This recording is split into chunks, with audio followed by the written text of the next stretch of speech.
Since the latter half of 1932, the Great Depression has brought ruin to the world's economy after the US stock crash. One country hit especially hard by this, Australia. You see, Australia relied heavily on its exports during the Great Depression, but most countries had no way to pay for Aussie exports. In as high amounts as before, the group hit hardest in this event was farmers. After World War One, the Aussie government gave returning veterans farmland, but some of the land given was in the territory of the emu, a large flightless bird indigenous to Australia. The emus would break through the fences of the wheat fields and eat most of the wheat. Also, leaving a hole in the fence, allowing more pests to enter.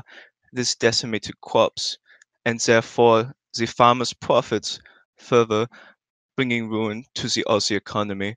And so the farmers went to the Minister of Agriculture, but the Minister of Defense had asked the military to be sent to deal with the issue.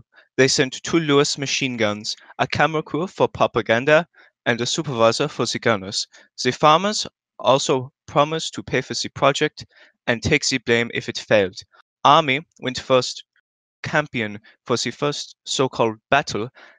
At the first the emus were too far out of range to hit, and some farmers tried herding them towards the machine gunners. However, the emus recognized the threat and ran in small groups all over the place.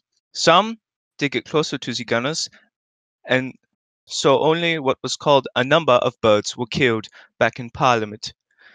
But this was seen as a huge failure, and it moves to shut it down were brought up and the military withdrew, but a few days later the farmers asked them to be sent back out, and this time, having learned the tactics, they were able to kill many more, numbering 1,000 in total, but this was also seen as a failure.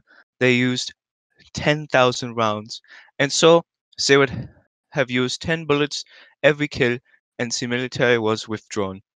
And it was only when the government put a bounty on the emus that they saw some success, but the emus would continue to decimate crops for many years to come.